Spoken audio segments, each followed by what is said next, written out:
تفسیر قرآن پر مبنی پروگرام قول اللہ میر عدیل عارف کی جانب سے۔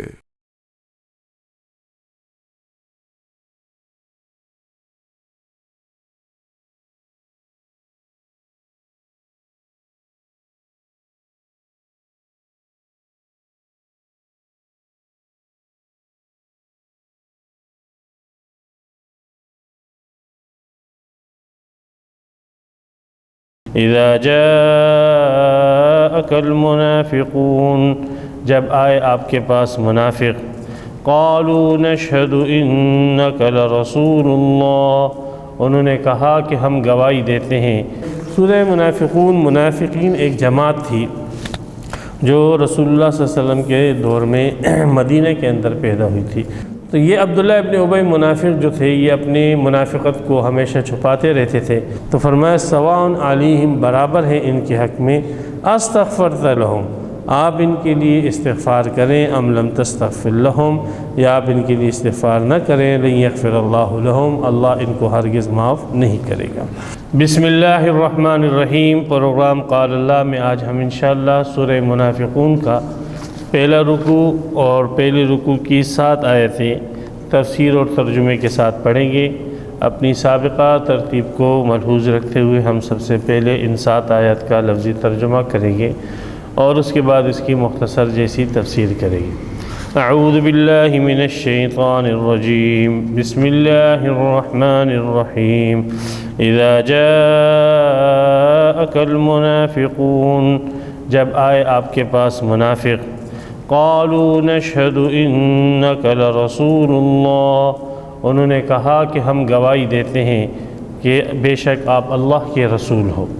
واللہ یعلم انك لرسولہ، اور اللہ جانتا ہے بے شک آپ اس کے رسول ہو۔ واللہ یشہد ان المنافقین لکاذبون، اور اللہ گواہی دیتا ہے بے شک منافقین جھوٹے ہیں۔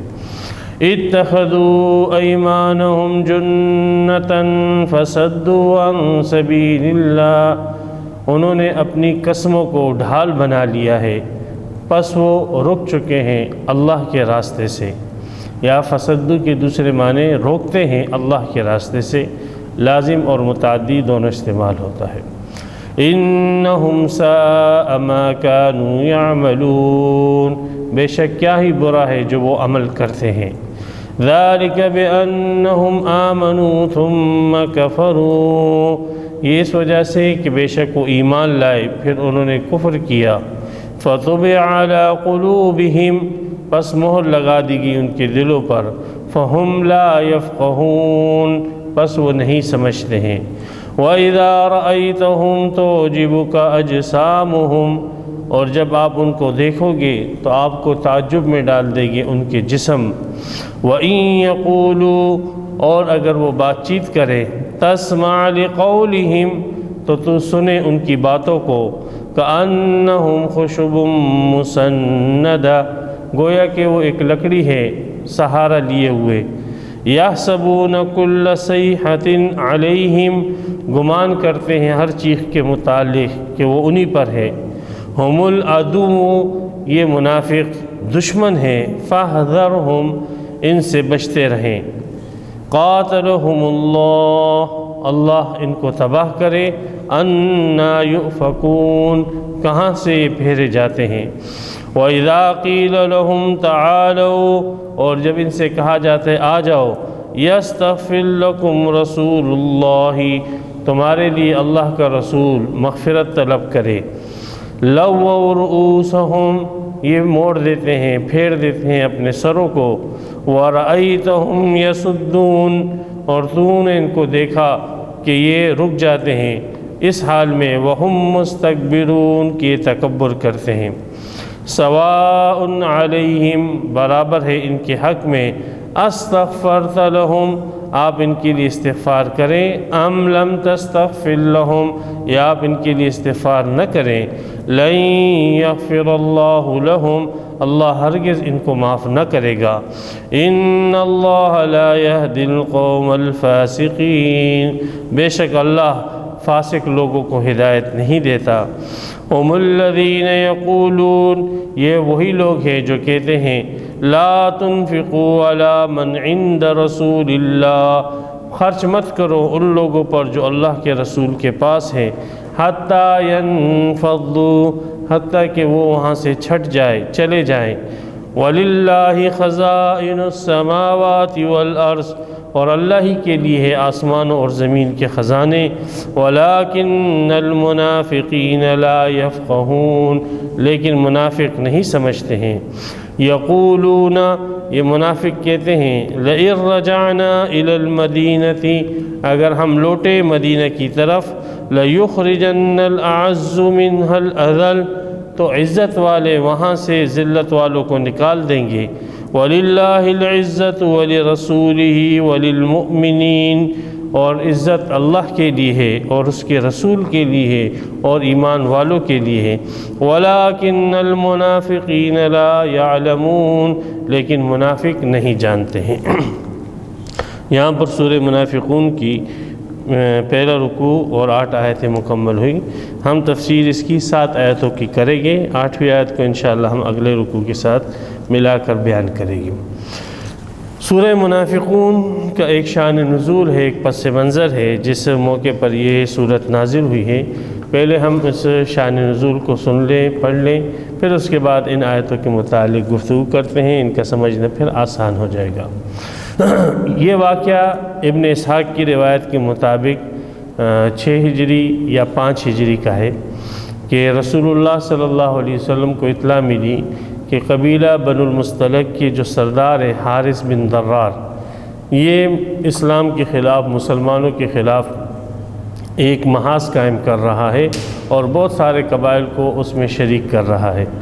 تو رسول اللہ صلی اللہ علیہ وسلم کو جب اس بات کی اطلاع ملی تو آپ نے یہ چاہا کہ اس سے پہلے کہ حارث بن حمام فوج جمع کر کے مسلمانوں پر حملہ کریں، اس کا مشورہ ہوا کہ ابتداءً حارث بن ضرار پر حملہ کر دیا جائے تاکہ اس کی یہ تیاریاں ناکام ہو جائیں۔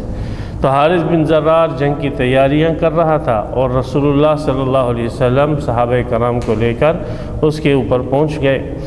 غزوہ یہ مقام مریسہ پر ان کا آمنا سامنا ہوا۔ یہ مریسہ ایک چشمے کا نام ہے یا بعض کے بقول ایک کنویں کا نام ہے، اور وہاں پر یہ دونوں فوجیں آمنے سامنے ہوئیں، تیر اندازی شروع ہوئی، اور ابتدائی تیر اندازی کے اندر ہی صحابہ کرام کی جان فشانی کی وجہ سے اور ثابت قدمی کی وجہ سے اللہ تعالیٰ نے انہیں فتح دی، اور تیر اندازی سے ہی جو ہے یہ حارث بن ضرار کی جو فوج تھی وہ تتر بتر ہو کر بھاگنے لگی، اور مسلمانوں کے ہاتھ بہت سارا مال غنیمت آیا، قیدی آئے۔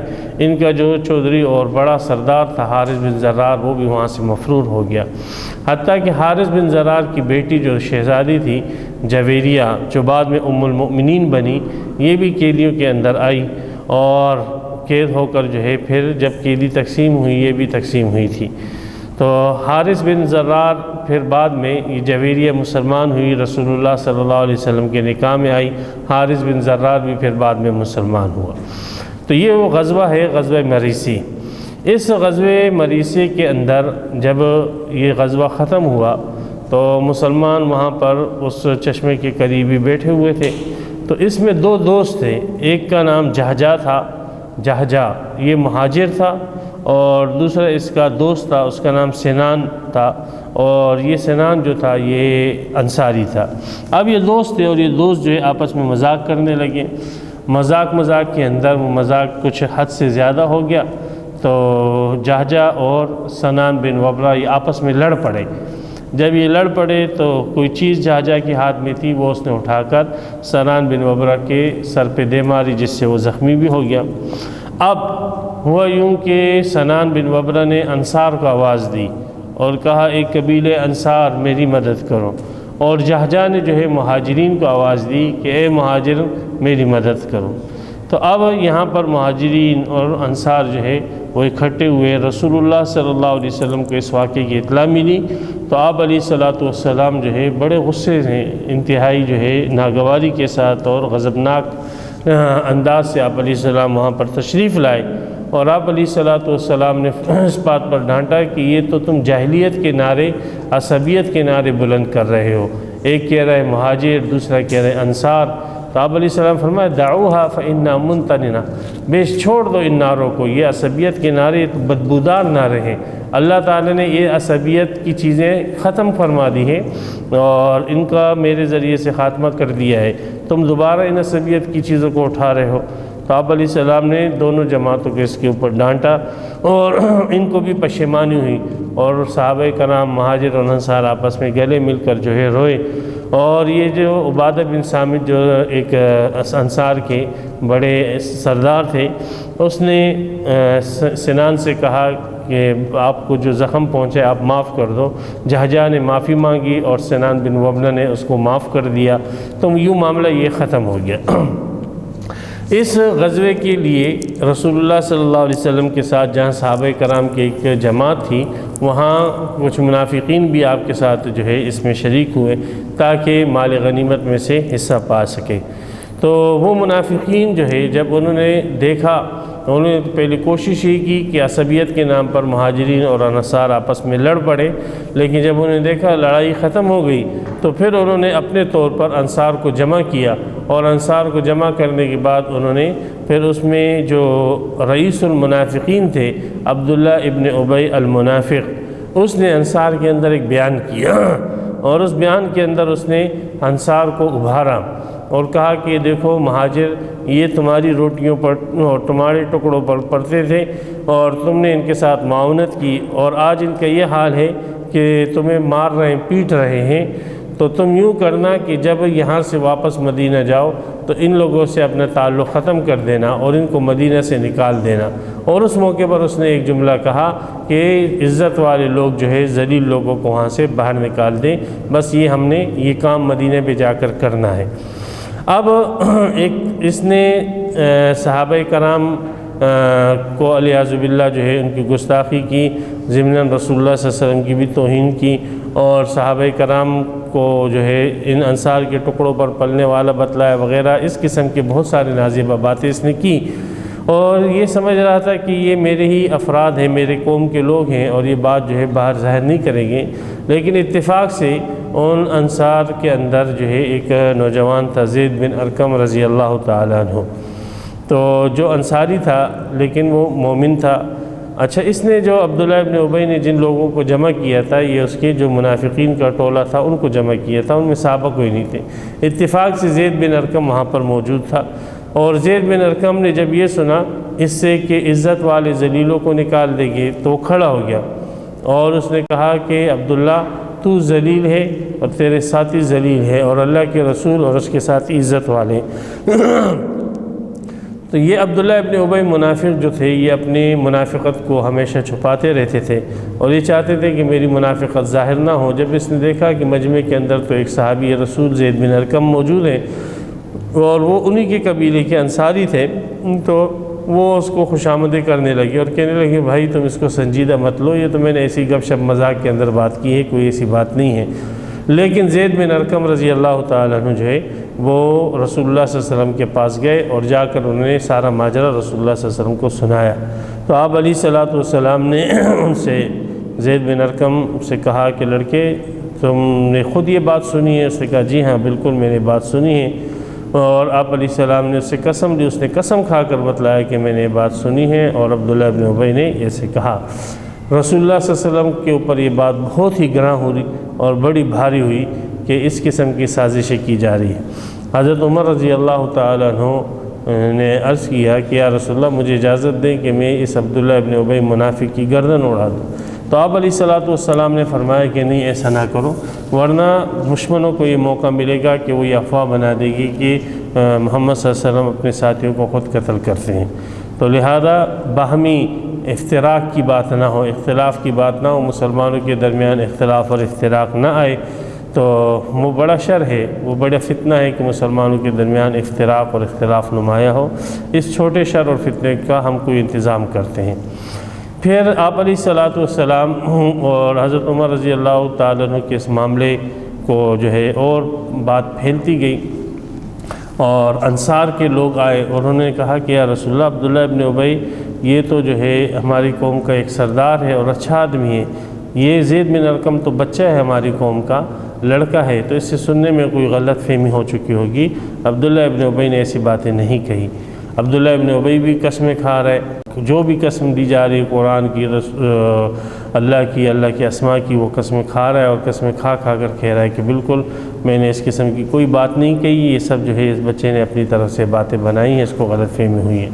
تو رسول اللہ صلی اللہ علیہ وسلم جو ہے آپ علیہ السلام نے فرمایا ٹھیک ہے۔ عبداللہ ابن ابی کے حق میں آپ علیہ السلام نے فیصلہ کیا، اور حضرت عمر رضی اللہ تعالیٰ نے پھر بھی عرض کیا کہ یا رسول اللہ آپ عباد بن بشر کو کہیں کہ آپ جو ہے عباد بن بشر انصاری ہے، وہ جا کر ان کی گردن مار دے، لیکن رسول اللہ صلی اللہ علیہ وسلم ان کو بھی روکا۔ یہ عبداللہ ابن ابی جو منافق تھے، رئیس المنافقین، اس کے بیٹے کا نام بھی عبداللہ تھا، اور وہ مومن تھے پکے۔ تو یہ رسول اللہ صلی اللہ علیہ وسلم کی خدمت میں آئے اور آ کے عرض کی یا رسول اللہ میں اپنے والد کا بڑا خدمت گزار ہوں، لیکن جب بات اسلام کی اور آپ کی اور میرے والد کی آئے تو پھر میرے والد اور میرے قبیلے کی اس کے سامنے پھر کوئی حیثیت نہیں ہے۔ میں نے سنا ہے کہ آپ جو ہے میرے والد کو قتل کروانا چاہتے ہیں، تو اگر آپ کسی اور کے ذریعے سے میرے والد کو قتل کرائیں گے تو ہو سکتا ہے کل کو وہ قاتل میرے سامنے آئے تو میں نسبی غصے کی وجہ سے اس کے اوپر حملہ کر کے اس کو قتل کر دوں اور اپنے لیے دردناک عذاب جو ہے وہ کما لوں۔ تو بہتر یہ ہے کہ اگر واقعی آپ نے اس کو قتل کرنے کا ارادہ کیا تو مجھے آپ حکم دیں کہ میں خود اپنے والد کا سر جو ہے وہ کاٹ کر آپ کے قدموں میں ڈال دوں۔ رسول اللہ صلی اللہ علیہ وسلم نے عبداللہ سے کہا کہ میں نے ایسے کوئی ارادہ نہیں کیا ہے آپ کے والد کے قتل کرنے کا۔ تو بہرحال جب عبداللہ ابن ابی منافق نے قسمیں کھا لی رسول اللہ صلی اللہ علیہ وسلم کے سامنے اور پورے مجمع کے سامنے کہ میں نے ایسی کوئی بات نہیں کی، تو آپ علیہ الصلوۃ والسلام نے فرمایا کہ چلے اب قافلہ جو ہے یہاں سے روانہ ہو۔ اب وہ ٹائم نہیں تھا قافلے کی روانگی کا، لیکن آپ علیہ السلام نے چاہا کہ یہ لوگ مصروف ہو جائیں اور یہ جو چیمہ گوئیاں ہو رہی ہے اس واقعے کے متعلق یہ باتیں ختم ہو جائیں۔ تو رسول اللہ صلی اللہ علیہ وسلم نے قافلے کی کوچ کرنے کا حکم دیا اور قافلہ وہاں سے کوچ کر گیا اور وہ چلتا رہا، حتیٰ کہ پورا دن اس قافلے نے سفر کیا، پھر پوری رات وہ قافلہ سفر کرتا رہا، اور اگلے دن دوپہر تک وہ قافلہ سفر کرتا رہا، اور دوپہر کے وقت آپ علیہ الصلوۃ والسلام نے قافلے کو ٹھہرنے کا حکم دیا۔ تو یہ اتنا طویل سفر اس وجہ سے کرایا تاکہ لوگ جو ہے تھک جائے اور لوگوں کا ذہن جو ہے اس واقعے کو فراموش کر دیں اور اس کے متعلق یہ گفتگو جو ہے ختم ہو جائے۔ پھر وہاں سے جب یہ قافلہ آگے روانہ ہوا تو زید بن ارقم رضی اللہ تعالیٰ خود کہتے ہیں کہ میں نے دیکھا رسول اللہ صلی اللہ علیہ وسلم پر وحی کی کیفیت طاری تھی، تو رسول اللہ صلی اللہ علیہ وسلم سے جب وحی کی کیفیت ختم ہوئی تو آپ علیہ الصلوۃ والسلام نے مجھے کان سے پکڑا اور کہا اے لڑکے، اللہ تبارک و تعالیٰ نے آپ کی بات کی تصدیق کی، صدق اللہ حدیثک۔ اور عبداللہ ابن ابی منافق اور اس کے ساتھیوں کے متعلق اللہ تعالیٰ نے یہ صورت نازل فرمائی اور سورہ منافقون کی آپ علیہ الصلوۃ والسلام نے تلاوت فرمائی۔ تو جب یہ سورہ منافقون جو ہے اس کی نزول ہوا اور یہ بات کھل گئی کہ عبداللہ ابن ابی منافق نے بات کہی تھی اور اس قسم کی بکواسات اس نے کی تھی، تو آپ علیہ الصلوۃ والسلام اور یہ قافلہ تقریباً مدینہ کے قریب پہنچ چکا تھا۔ تو عبداللہ جو خود عبداللہ ابن ابی منافق کا بیٹا تھا، اس عبداللہ نے اپنے والد کے اونٹ کو مدینہ سے باہر ہی روک دیا اور کہا کہ پہلے آپ مجھے بتلائیں کہ جب تک رسول اللہ صلی اللہ علیہ وسلم کی اجازت نہ ہوگی آپ مدینہ میں داخل نہیں ہو سکتے۔ آپ رسول اللہ صلی اللہ علیہ وسلم اور صحابہ کو نکالنا چاہتے تھے، نہیں، وہ نہیں نکلے گے، بلکہ آپ جو مدینہ میں رہو گے یہ ان کے کہنے پر اور ان کے آرڈر پر رہو گے، اگر وہ اجازت نہیں دیں گے تو آپ کو مدینہ میں داخل ہونے کی اجازت نہیں ہے۔ نمبر 2، آپ نے جو یہ کہا عزت والے ذلیل کو نکالیں گے، تو اب آپ تصریح کر دیں یہاں پر کہ ذلیل وہ آپ ہو اور عزت والے اللہ کے رسول اور اس کے صحابہ ہیں۔ تو عبداللہ ابن ابی منافق جو ہے وہ اپنے بیٹے کے سامنے گڑ گڑانے لگا، رونے لگا اور کہا ہاں میں ذلیل ہوں، میں عورتوں سے بھی اور بچوں سے بھی ذلیل ہوں، غلاموں سے بھی زیادہ ذلیل ہوں، میں نے ایسی باتیں کی ہیں وغیرہ وغیرہ۔ وہاں سے رسول اللہ صلی اللہ علیہ وسلم کا گزر ہوا تو آپ علیہ السلام نے جب یہ رش دیکھا تو آپ علیہ الصلوۃ والسلام نے معاملہ پوچھا تو لوگوں نے بتلایا کہ یا رسول اللہ یہ عبداللہ نے اپنے والد کو روکا ہوا ہے اور جب تک آپ کی اجازت نہیں ہوگی یہ اس کو داخل ہونے نہیں دے گا۔ تو رسول اللہ صلی اللہ علیہ وسلم نے فرمایا اس کو چھوڑ دو، اس کو جانے دو، اس لیے کہ اس نے خود تصریح کر دی کہ ذلیل سے مراد میں ہوں اور عزت والوں سے مراد اللہ کے رسول ہیں۔ تو اس موقع پر پھر یہ صورت نازل ہوئی۔ اس صورت کا نام سورہ منافقون رکھا گیا ہے۔ سورہ منافقون، منافقین ایک جماعت تھی جو رسول اللہ صلی اللہ علیہ وسلم کے دور میں مدینہ کے اندر پیدا ہوئی تھی۔ مکہ کے دور میں خالص مشرکین تھے، منافقین وہاں پر نہیں تھے، کفار تھے، مشرکین تھے۔ اور جب آپ علیہ السلام ہجرت کر کے مدینہ آئے تو پھر وہاں پر یہ ٹولہ پیدا ہوا کہ جو زبان سے تو اسلام کا اقرار کرتا تھا لیکن دل سے وہ مسلمان نہیں ہوئے تھے، یہ منافق تھے۔ ایسے منافق جو ہے، پھر ان منافقوں کی 3 قسمیں بنی ہیں۔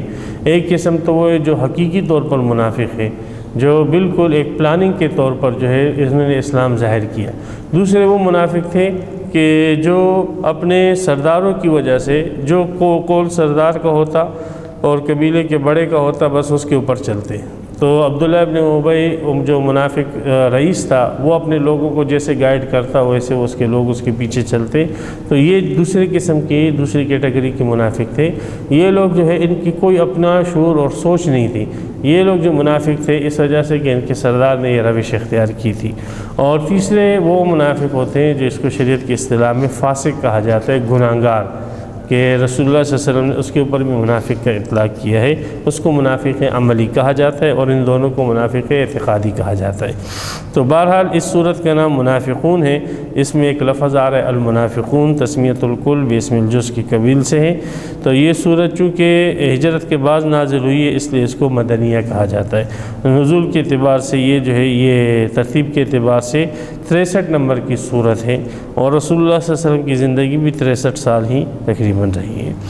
بسم اللہ الرحمن الرحیم۔ اذا جاءک المنافقون قالوا نشهد انک لرسول اللہ۔ تو یہ عبداللہ ابن ابی منافق جو ہے، وہ جب رسول اللہ صلی اللہ علیہ وسلم کے پاس آتے تھے تو بڑی تاکید اور بڑے جو ہے موقد انداز سے، مضبوط انداز سے گواہی دیتے تھے کہ آپ بے شک اللہ کے رسول ہو۔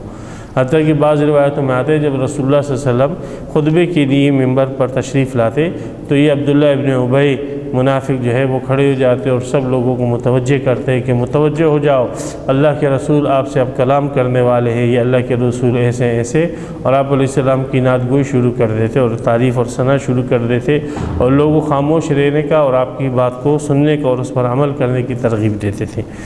تو یہ منافقین جو تھے، اب یہ عمل عبداللہ ابن ابی منافق کا تھا، لیکن یہاں پہ جمع کے صیغے اس لیے لے کر آئیں کہ باقی جو اس کے متبعین تھے وہ اس کے اس عمل سے راضی تھے اور وہ اس کے اس عمل کے اندر اس کا ساتھ دیتے تھے، اس لیے سب کی طرف نسبت کر دی گئی۔ تو جب آتے آپ کے پاس یہ منافقین تو کہتے ہیں نشہد انک لرسول اللہ، ہم گواہی دیتے ہیں کہ بے شک آپ اللہ کے رسول ہو۔ اس میں نشہد تاکید ہے، گواہی بڑی مضبوط ہوتی ہیں۔ انا پھر حرف تاکید ہے، لام جو ہے حرف تاکید ہے، جملہ اسمیہ ہے، دوام اور استمرار کے لیے بڑی مضبوطی کے ساتھ جو ہے آپ کے اللہ کے رسول ہونے کی گواہی دیتے تھے۔ اللہ فرماتے ہیں واللہ یعلم انک لرسول، ان منافقین کی گواہی کی کوئی ضرورت نہیں ہے، اللہ تعالیٰ جانتے ہیں کہ بے شک آپ اللہ کے رسول ہو۔ اور واللہ یشہد، اور اللہ اس بات کی گواہی دیتا ہے کہ یہ منافق لکاذبون، یہ جھوٹ بول رہے ہیں۔ کس بات میں جھوٹ بول رہے ہیں؟ یہ جو گواہی کہہ رہے ہیں نا کہ ہم گواہی دیتے ہیں کہ آپ اللہ کے رسول ہیں، یہ جھوٹ بول رہے ہیں۔ انہوں نے یہ شہادتین دل سے نہیں پڑھی ہیں، شہادتین وہ معتبر ہوگی جو دل سے پڑھی جائے۔ اب جب یہ شہادت زبان سے دے رہے ہیں تو یہ اپنی شہادت کے اندر جھوٹی ہے، اس کو جھوٹی گواہی کہا جاتا ہے۔ تو یہ جھوٹی گواہی دے رہے ہیں۔ اللہ تبارک و تعالیٰ اس بات پر گواہی دیتے ہیں کہ یہ منافقین جو یہ گواہی دینے کے اندر جھوٹے ہیں، اس لیے کہ وہ دل کے اندر آپ علیہ الصلوۃ والسلام کو اللہ کا رسول نہیں سمجھتے ہیں اور زبان سے اس کے رسول ہونے کا اعتراف کرتے ہیں، تو یہ جھوٹ بول رہے ہیں۔ اس سے یہ بھی پتہ لگا کہ اصل جو ایمان کے اندر چیز ہے وہ دل ہے۔ جب تک ایک انسان جو ہے وہ دل سے ایمان کو قبول نہیں کرتا، زبان سے وہ 100 مرتبہ جو ہے وہ قبول کر لے تو وہ مسلمان نہیں ہو سکتا۔ دل سے ماننا ایک چیز کا وہ ایمان کے اندر شرط اول ہے، بنیاد اول ہے۔ تو اس وجہ سے منافقین اور کافروں کو جو پروپیگنڈا ہے کہ اسلام جو ہے تلوار کے زور سے نافذ ہوا، یہ ان کی جہالت کی دلیل ہے۔ اس لیے کہ اسلام ایک ایسی چیز ہے جو آپ زور زبردستی سے کسی سے منوا نہیں سکتے ہو۔ اگر آپ تلوار کی زور پر کسی کو کلمہ پڑھا بھی دو، وہ زبان سے 100 مرتبہ کلمہ پڑھ بھی لے، تب بھی وہ مسلمان نہیں ہو سکتا جب تک وہ خود اپنے دل سے اس بات کا اعتراف نہ کر لے، دل سے خود اس بات کو تسلیم نہ کر لے۔ تو اسلام تو دل کو دیکھتا ہے، اور اسلام اور ایمان کا تعلق جو ہے وہ دل کے ساتھ ہے۔ اتخذوا ایمانہم جنتاً، ایک تو ان کی بدعملی منافقین کی یہ ہے کہ وہ جھوٹی گواہیاں کر دیتے ہیں، منافقت کرتے ہیں۔ دوسرا، پھر جب وہ پکڑے جاتے ہیں تو پھر اپنے آپ کو قسموں کے ذریعے سے بچاتے ہیں۔ تو انہوں نے اپنی قسموں کو ڈھال بنا لیا ہے۔ جنہ کہتے ہیں ڈھال کو، اور ڈھال وہ جو میدان جنگ کے اندر جو ہے مجاہدین استعمال کرتے ہیں اور دشمن کے وار سے اس سے بچتے ہیں۔ تو انہوں نے اپنی قسموں کو جو ہے وہ ایک ڈھال بنایا ہے، تاکہ اگر یہ لوگ ان کا کفر ظاہر ہو جائے تو لازماً اسلام کی تلوار ان کے اوپر آئے گی، اور اسلام ان کی تلوار ان کو کاٹ ڈالے گی اور یہ ہلاک کر دیے جائے گی۔ تو اسلام کی تلوار سے بچنے کے لیے انہوں نے جھوٹی قسموں کو ڈھال بنایا ہے، اور قسمیں کھا کھا کر جو ہے یہ اپنے ایمان کو جتلاتے ہیں، اور جو یہ کفر کرتے ہیں اس کا انکار کر دیتے ہیں۔ فصدوا عن سبیل اللہ، تیسرا کام ان کا یہ ہے کہ یہ اللہ کے راستے سے یہ رک گئے ہیں، یا فصدوا متعدی کا صیغہ بھی ہو سکتا ہے، تو یہ روکتے ہیں اللہ کے راستے سے۔ تو ایک تو یہ کہ دل سے مسلمان نہیں ہوئے، زبان سے جھوٹی گواہیاں دیتے ہیں۔ دوسرے، جب پکڑ میں آتے ہیں تو جھوٹی قسمیں کھا کر اپنے آپ کو جو ہے بچانے کی کوشش کرتے ہیں۔ اور تیسرا یہ ہے کہ خود بھی غرق ہے، تباہ ہے، دوسروں کو بھی اپنے ساتھ جو ہے وہ اللہ کے راستے سے روکتے ہیں۔ اللہ کا راستہ کیا ہے؟ ایمان ہے۔ اللہ کا راستہ کیا ہے؟ کلمہ ہے۔ اللہ کا راستہ کیا ہے؟ نماز ہے۔ اللہ کا راستہ جہاد ہے۔ اللہ کا راستہ علم دین ہے۔ اللہ کا راستہ حج ہے۔ یہ تمام اللہ کے راستے ہیں۔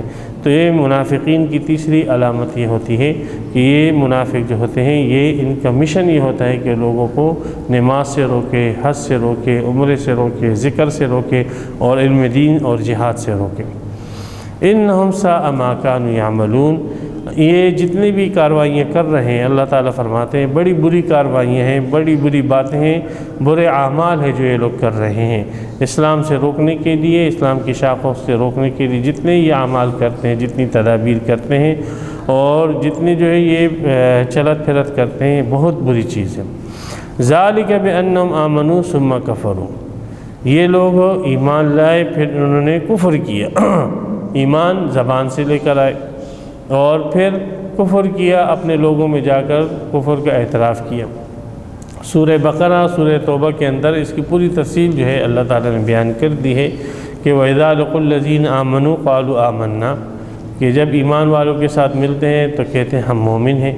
اور وَإِذَا خَلَوْا إِلَىٰ شَيَاطِينِهِمْ قَالُوا إِنَّا مَعَكُمْ إِنَّمَا نَحْنُ مُسْتَهْزِئُونَ، جب اپنے سرداروں کے پاس جاتے ہیں تو کہتے ہیں ہم تو تمہارے ساتھ ہیں، ہم تو مسلمانوں سے مذاق کر رہے تھے۔ تو ذالک بانہم آمنوا، یہاں پر ایمان سے حقیقی مراد نہیں ہے، بلکہ یہاں پر ایمان سے مراد وہ اعتراف ایمان ہے جو یہ اہل ایمان کے سامنے کرتے تھے۔ ثم کفروا، اور پھر حقیقتاً کفر کا اظہار ہے جو یہ اپنے سرداروں کے پاس کرتے تھے۔ فطبع علی قلوبہم، تو ان کی اس روش کی وجہ سے، اس کی دو رنگی کی وجہ سے کہ مومنوں کو کہتے ہیں ہم تمہارے ساتھ ہیں، کافروں کو کہتے ہیں ہم تمہارے ساتھ ہیں، اللہ تبارک و تعالیٰ نے ان کی دلوں پر مہر لگا دی۔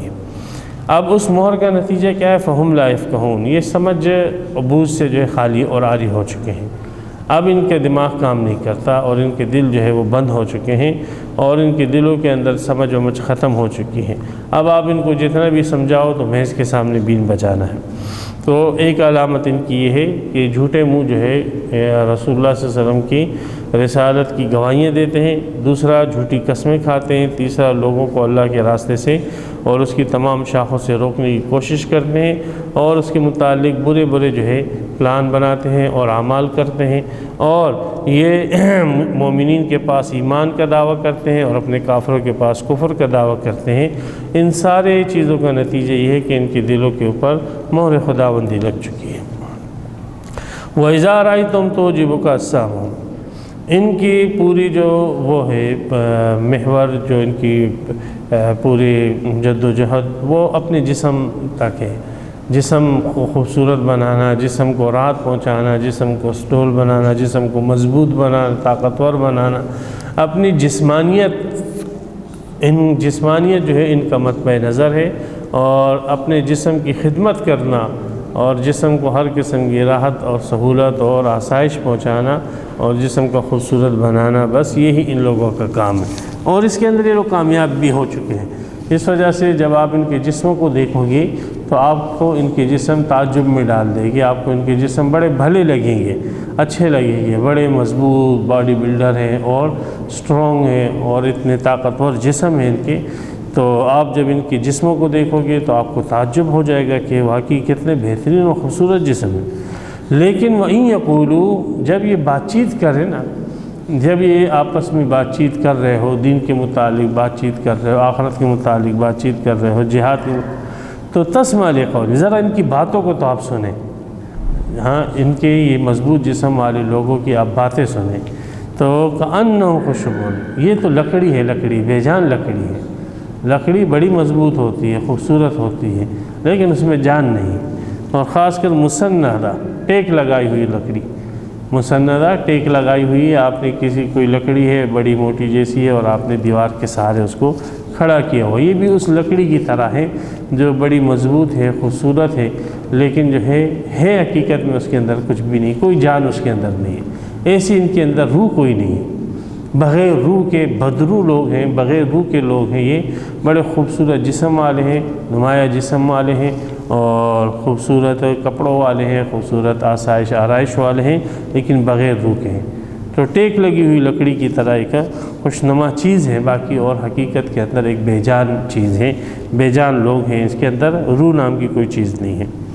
یحسبون کل صیحۃ علیہم، ڈرپوک بہت ہیں، جہاں پر بھی کہیں پر جنگ ہوتی ہے تو بس جنگ ہو رہی ہوگی مشرق میں اور پریشان ٹینشن یہ لے لیں گے کہ بھئی یہ جنگ بس یہ ہم تک پہنچ گئی، اب ہمیں جو ہے اس کی وہ کرنی ہے، یہ جنگ جو ہے ہم پر مسلط ہو جائے گی، ڈر ان کو ہوتا ہے۔ جنگ کہیں پر بھی ہوتی ہے، کہیں پر بھی کوئی آواز لگتی ہے جنگ کی تو یہ سمجھتے ہیں کہ یہ چیز ہم پر آئی ہے، حالانکہ لڑ رہے دوسرے لوگ ہوتے ہیں، ڈرتے یہ لوگ ہیں، تو دل کے اعتبار سے یہ لوگ اتنے کمزور ہیں۔ یہ سب منافقین کی علامتیں ہیں۔ تو یہ جو طبقہ ہے، یہ طبقہ مسلمانوں کے اندر منافقین کا موجود رہتا ہے، اور اپنی تقاضوں کے لیے اور اپنے کیا نام ہے ضروریات کے لیے اور اپنے جو ہے فوائد کے لیے ظاہری طور پر ایمان کو ظاہر کرتا ہے کہ ہم مومن ہیں، حقیقت میں وہ مومن نہیں ہوتے ہیں۔ کافروں کے ساتھ وہ کافر ہوتے ہیں، مسلمانوں کے ساتھ وہ مسلمان ہوتے ہیں۔ تو ان کے خوشنما جسم ہے، ان کی باتیں جو ہے وہ کھوکھلی باتیں ہیں، یہ خوشنما لکڑی کی طرح بے جان لکڑی کی طرح ٹیک لگائے ہوئے ہیں، ڈرپوک ہیں، ہر چیز سمجھتے ہیں کہ ہم پر ہیں۔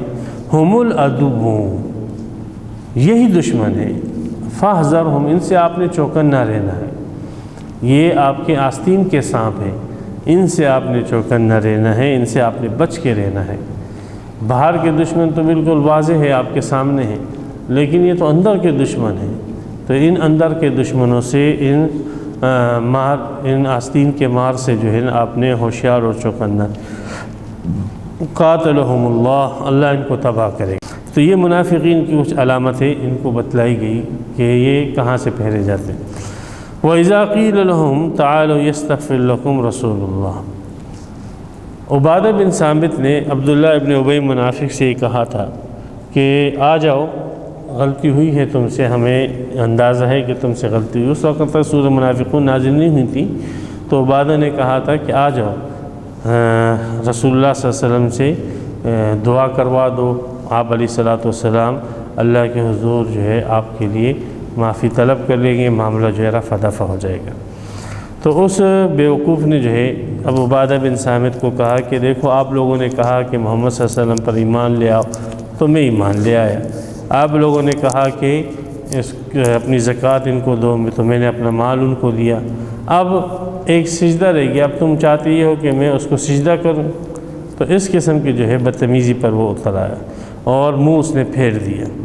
تو عبادہ نے کہا کہ تمہارے اس رویے کی وجہ سے لگتا ہے کہ تمہارے متعلق کوئی صورت یا کوئی آیت نازل ہوگی، اور ویسے ہی ہوا تو یہ صورت نازل ہوئی۔ تو جب وَإِذَا قِيلَ لَهُمْ تَعَالُوا يَسْتَغْفِرْ لَكُمْ رَسُولُ اللَّهِ، ان منافقین سے جب کہا جاتا ہے کہ آ جاؤ تمہارے لیے اللہ کا رسول استغفار کر لے، دعائے مغفرت کر لے، لَوَّوْا رُؤُوسَهُمْ، تو یہ اپنے سروں کو پھیر دیتے ہیں۔ تو یہی ہے کہ جب اس قسم کے مجرموں کو یہ کہا جاتا ہے کہ ٹھیک ہے آپ لوگوں سے غلطی ہو چکی ہے، اب توبہ کر لو، معاملہ رفع دفع کر لو، لیکن بجائے اس کے کہ یہ اپنی غلطی کا اعتراف کرے، اپنے جرم کا اعتراف کر کے معافی مانگے، یہ لوگ الٹا جو ہے اپنے سروں کو پھیر دیتے ہیں۔ وَرَأَيْتَهُمْ يَصُدُّونَ وَهُمْ مُسْتَكْبِرُونَ، اور تو دیکھے گا ان لوگوں کو کہ یہ رک جاتے ہیں اور توبہ کرنے سے، استغفار کرنے سے، اللہ کی طرف رجوع کرنے سے رک جاتے ہیں۔ وَهُمْ مُسْتَكْبِرُونَ، اس حال میں کہ یہ تکبر کرتے ہیں۔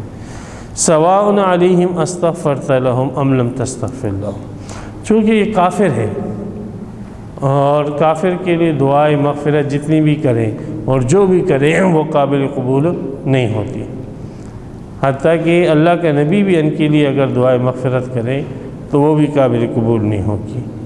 تو اس لیے رسول اللہ صلی اللہ علیہ وسلم کہ جس کی دعائیں قبول ہوتی ہے گناہگاروں کے حق میں، ان سے کہا جا رہا ہے کہ آپ بھی اگر ان کے حق میں دعا کریں، لیکن ان میں استعداد اور صلاحیت نہیں ہے کہ آپ کی دعا کے اثر کو قبول کر سکے، تو اس لیے آپ جتنی بھی ان کے لیے دعائیں کریں گے آپ کی دعا ان کے حق میں اپنا اثر نہیں دکھائے گی، اس لیے کہ ان میں استعداد نہیں ہے، ان میں ان دعاؤں کے اثر کو قبول کرنے کی صلاحیت اور استعداد نہیں ہے۔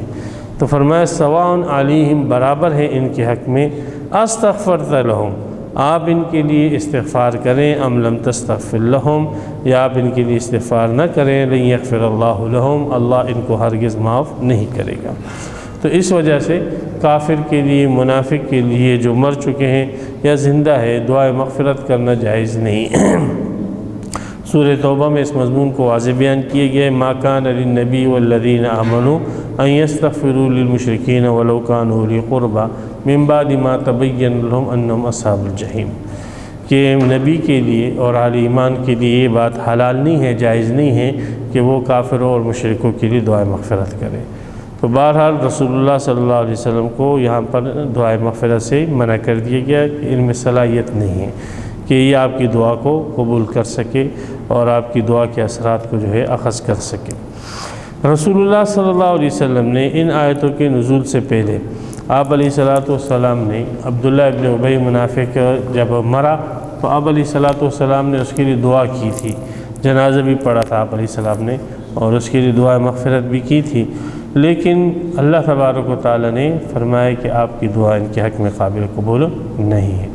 تو اس کے متعلق سورۃ توبہ کی آیت ہے، استغفر لهم او لا تستغفر لهم ان تستغفر لهم 70 مرة فلن یغفر اللہ لهم، اگر آپ 70 مرتبہ بھی ان کے لیے دعا مغفرت کریں گے اللہ ہرگز ان کو معاف نہیں کرے گا۔ تو آپ علیہ السلام نے فرمایا کہ میں 71 مرتبہ اس کے لیے دعائے مغفرت کروں گا، لیکن پھر اس کے بعد یہ آیت نازل ہوئی اور اس میں کلیئر بتلا دیا گیا کہ آپ بہرحال جتنی مرتبہ بھی دعائے مغفرت کرے آپ کی دعائے مغفرت ان کے حق میں قابل قبول نہ ہوگی۔ تو رسول اللہ صلی اللہ علیہ وسلم نے اس کے بعد پھر کسی منافق کے لیے دعائے مغفرت نہیں کی۔ ان اللہ لا یہدی القوم الفاسقین، بے شک اللہ تعالیٰ فاسق لوگوں کو ہدایت نہیں دیتا۔ تو جو ہدایت تو اللہ تعالیٰ، دیکھیں اللہ خالق ہے، اللہ تو ہدایت فاسقوں کو دیتا ہے، کافروں کو دیتا ہے، لیکن جو لوگ جو ہدایت کے طالب ہوتے ہیں، یہدی الیہ من ینیب یہدی الیہ من اناب، اب ایک آدمی جو ہے وہ فسق کو صحیح سمجھتا ہے، کفر کو صحیح سمجھتا ہے اور وہ ہدایت کا طالب ہی نہیں ہے، تو اللہ تبارک و تعالیٰ چونکہ خالق ہے تو جو جس چیز کو طلب کرتا ہے اور اس کے لیے جستجو کرتا ہے اللہ تعالیٰ اس کو وہی چیز فراہم کر دیتا ہے۔ ایک آدمی جو ہے وہ پانی پیتا ہے تو اللہ تعالیٰ اس کی پیاس بجھا دیتا ہے، اور ایک آدمی کھانا کھاتا ہے اللہ تعالیٰ اس کی بھوک مٹا دیتا ہے۔ ایک آدمی جو ہے وہ بیج بوتا ہے کانٹے کا تو اللہ تبارک و تعالیٰ کانٹے دار درخت اگاتا ہے۔ ایک آدمی آم کا بیج بوتا ہے تو اللہ تعالیٰ آم کا درخت اگا دیتا ہے۔ اللہ کریٹر ہے، خالق ہے۔ تو ایک آدمی کفر کر رہا ہے، کفری اعمال کر رہا ہے، تو اللہ تبارک و تعالیٰ اگرچہ قادر ہے کہ کفری اعمال کے نتیجے میں ایمان کو پیدا کر دے، لیکن اللہ تبارک و تعالیٰ کی سنت نہیں ہے۔ اگر آپ کفر کے اندر رہتے ہوئے اور بغیر ایمان کی طلب کے کفر ہی کو صحیح سمجھتے ہوئے اس پر عمل کرتے رہو گے تو اللہ تعالیٰ ایسے نہیں ہے کہ آپ کے اندر ایمان کو پیدا کر دے۔ ہاں، جس شخص جو کفر میں ہے لیکن وہ ہدایت کا طالب ہے اور وہ چاہتا ہے کہ اللہ مجھ کو ہدایت دے دے، صحیح راستہ بتلا دے، تو پھر اللہ تعالیٰ اس کو ہدایت دیتا ہے۔ تو لا یہدی القوم الفاسقین سے مراد مطلب وہی لوگ جو فاسق ہیں اور کافر ہیں اور اپنے کفر کو صحیح سمجھتے ہیں اور ہدایت کے طالب ہی نہیں۔ ہم الذین یقولون، یہی وہ لوگ تھے جو یہ کہتے ہیں کہ خرچ مت کرو، لا تنفقوا علی من عند رسول اللہ، جو رسول اللہ کے ساتھی ہیں ان کے اوپر خرچ مت کرو، حتی ینفضوا، اور جس کا انتہا یہ ہوگی کہ یہ لوگ رسول اللہ صلی اللہ علیہ وسلم کے پاس سے چلے جائیں گے اپنی معاشی ضرورتوں کو پورا کرنے کے لیے، پھر یہ لوگ یہاں سے تتر بتر ہو جائے گے تو مدینہ ان سے خالی ہو جائے گا، اور جو مرکز ہے، ہیڈ کوارٹر ہے، وہ سے صحابہ جو ہے سب چلے جائیں گے۔ تو اللہ تبارک و تعالیٰ ان کی حماقت بیان فرما رہے ہیں کہ یہ بیوقوف سمجھتے ہیں کہ ہم لوگ جو ہے مہاجرین پر خرچ کر رہے ہیں، حالانکہ مہاجرین پر خرچ کرنے والے وہ خود اللہ تبارک و تعالیٰ ہے، اور مہاجرین اور رسول اللہ صلی اللہ علیہ وسلم کی تمام ضرورتوں کی کفیل وہ اللہ کی ذات ہے۔ وَلِلَّهِ خَزَائِنُ السَّمَاوَاتِ وَالْأَرْضِ، اللہ ہی کے لیے آسمان اور زمین کے خزین، وَلَٰكِنَّ الْمُنَافِقِينَ لَا يَفْقَهُونَ، لیکن منافق سمجھتے نہیں۔ تو یہ لوگوں آج کل بھی جو اللہ کے راستے سے اور ان میں دین سے اور جہاد سے روکنے کی کوشش کرتے ہیں، تو وہ یہ کہتے ہیں کہ بھئی یہ جتنے جو ہے دین کے مراکز ہیں اور ان کی معیشت تباہ کر دو، ختم کر دو، اور جو لوگ ان کے ساتھ معاونت کر رہے ہیں ان کو روک دو، تو اس کا نتیجہ یہ ہوگا کہ دینی جو سلسلے ہیں، خانقاہوں کے اور مساجد کے جو سلسلے ہیں، تو یہ مساجد، مدارس اور خانقاہوں کے سلسلے ختم ہو جائیں گے، اور یہ لوگ جو ہے پھر اپنی معاشی ضرورتوں کے لیے تتر بتر ہو جائے گی۔ تو یہ سوچ وہی سوچ ہے جو منافقین کی رسول اللہ صلی اللہ علیہ وسلم کے دور میں تھی، اور آج کل کے کافروں کی بھی یہی سوچ ہے، اور وہ بھی اسی بنیاد کے اوپر جتنے بھی جو دین کے مراکز ہوتے ہیں اور ان کے ساتھ معاونت کرنے والے جو لوگ ہوتے ہیں ان کو پریشان کرتے ہیں، اور ان کی جو آمدنی ہے اور اس کو روکنے کی پوری کوشش کرتے ہیں۔ اللہ فرماتے ہیں یہ ان کی بے سمجھی ہے، بے عقلی ہے، کہ ان کو یہ شعور نہیں ہے، سمجھ نہیں ہے کہ آسمان اور زمین کے خزانے وہ اللہ کے پاس ہیں، اور اللہ تبارک و تعالیٰ جس کو جتنا چاہے، جب چاہے، جیسے چاہے دیتا ہے۔ اگر یہ لوگ جو ہے ایک دروازہ بند کریں گے تو اللہ تعالیٰ 100 دروازے اور جو ہے دین کے کام کرنے والوں کے لیے کھول دیں گے۔ تو یہاں پر یہ 7 آیتیں جو ہے مکمل ہو گئیں، اور اگلا رکوع اور ایک آیت انشاءاللہ، کیونکہ اس میں ایک مسئلہ ہے طویل، تو وہ انشاءاللہ ہم اطمینان سے اس کو اگلے رکوع کے ساتھ مل کر بیان کریں گے۔ اللہ تبارک و تعالی ہمیں جو ہے قرآن کی سمجھ عطا فرمائے، خالص ایمان عطا فرمائے، منافقت اور کفر سے اللہ تبارک و تعالی ہماری نسلوں کی حفاظت فرمائے۔ وآخر دعوانا الحمدللہ رب العالمین۔ تفسیر قرآن پر مبنی پروگرام قول اللہ میر عدیل عارف کی جانب سے